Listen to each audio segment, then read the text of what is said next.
Hello, everyone. Welcome back to the Talking Stick. As every day, I'm Jess. I am your hostess. So, how you doing? So today is just going to be a little bit of an episode to follow up on some of the concepts we've been talking about, covering divination and different ways that we use as humans to connect with the unseen forces around us, with our higher selves, with just sort of, you know, like the internet should be the biggest proof of the availability of different frequencies around us that we just don't see. And just because it's unseen does not mean it's not real, right? So, yesterday we went over tarot, and that was pretty fun. Today, I just want to talk a little bit about astrology.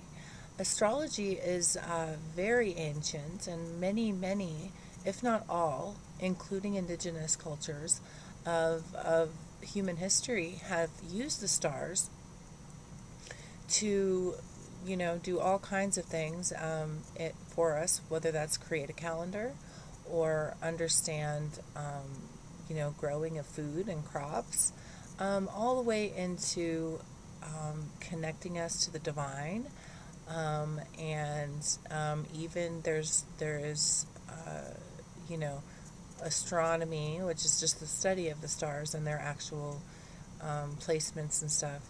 But then there's also astrology, which takes it to a whole different level, um, and using it to discern aspects of self based on birth charts, and things like that. So I thought it would be kind of fun just to discuss a little bit about astrology with each other and sort of the basics, right? So, again, I wouldn't presume that any historical account of astrology would be correct, being that many of the ancient civilizations did use it for a tool.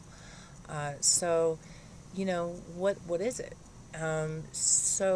Usually it's utilizing your time of birth, and if you're looking at your rising or your ascendant sign, which happens to be the most powerful. Now, when we typically are taught culturally about astrology, it discusses our sun signs. So the month in which we are born, between usually the 21st to the 23rd to the following 21st to the 23rd of the next month, will encompass any given sign. So, we have Aries, Taurus, Gemini, Cancer, Virgo, Libra, Scorpio, Sagittarius, Capricorn, uh, then Pisces, and then it starts over again. So there are 12 zodiac signs, and so there are 4 elementals of those signs. So 3 signs will group together in a sort of family that is an element. So, for example, I'm a Gemini sun. Actually, I'm a Gemini sun, moon, and Venus. And so for me, that means, and I think maybe even Mercury, but so for me, my sun and moon are the same, but my fellow air signs are Libra and Aquarius. So most people think Aquarius would be a water sign since it is the water bearer, but au contraire. So for my family, my whole family was air signs. My mother's a Libra, my father's a Gemini, my brother's an Aquarius. So you can imagine how that all went.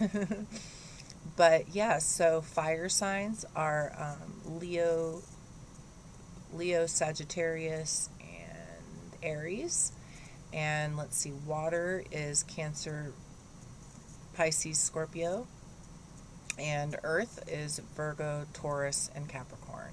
So each one will have its fixed sign and its mutables.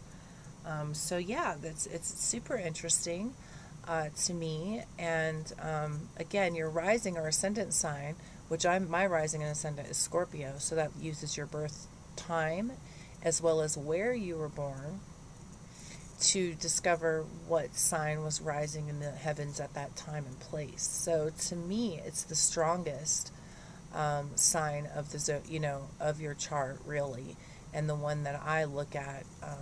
For me, like I was saying, I have so much Gemini that it almost like balances because I have the Scorpio rising and then the sun and moon in Gemini, right? So, you know, again, it's relative and how they interact. Now, there are places online, and I'll put my favorite above, to go where you can input your information and it'll give you everything.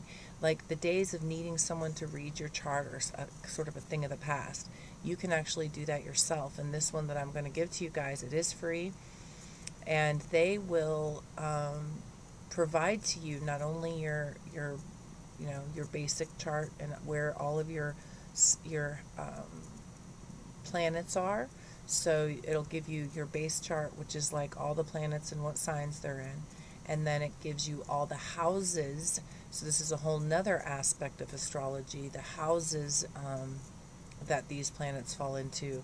And then it'll give you like how they interact. So, whether they are, kind of they complement each other in these different aspects, so it's the aspects. So, it is very complex. And then this site actually goes beyond that. It gives you all that information and then actually gives you what it all sort of means, or the key points of it all.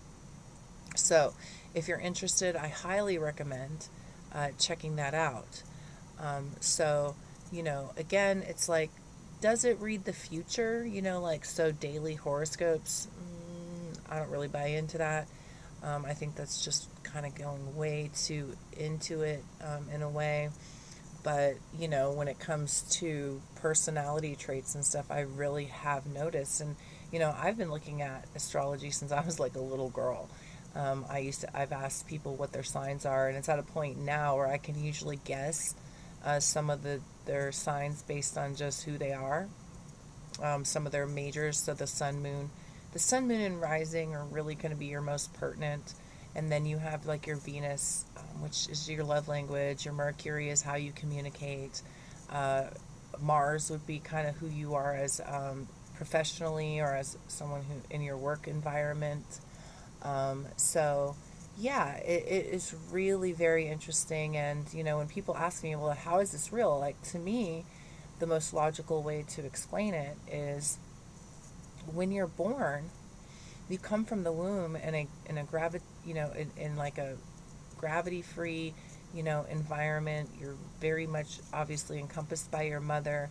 You are not experiencing the earth yet. And the moment that you come into the earth realm, all of a sudden there is gravity, and there is, wherever the planets are, we all know that, like the moon affects the tides. The sun is the primary planet because it's the life bringer. I mean, we're all solar beings, right? So, I really feel like at the moment of birth, there's sort of an energetic imprint or pathways that, based on where the sun and the moon and all the planets are, it sort of imprints in our energy body, and sort of creates like somewhat canals for energy to move through and express from our being. And so, while, in different signs, for example, different planets, the further away the planet is from Earth, the more broad it is. So some have like 12-year cycles. Entire generations can have the same planetary sign. So it's not as applicable individually, right? But like I was saying, the rising sign, your ascendant, is extremely, and then you have like north and south nodes, and you have just, very personalized charting based on your time and place of birth. So I think it's really super interesting. And going beyond that, like, it's just really complex for, kind of our platform here. But I did want to kind of bring it to the table because, like I said, many of the ancient beings on planet Earth had, an understanding of the stars that, like, we can't even fathom. We don't know how they acquired this information, right?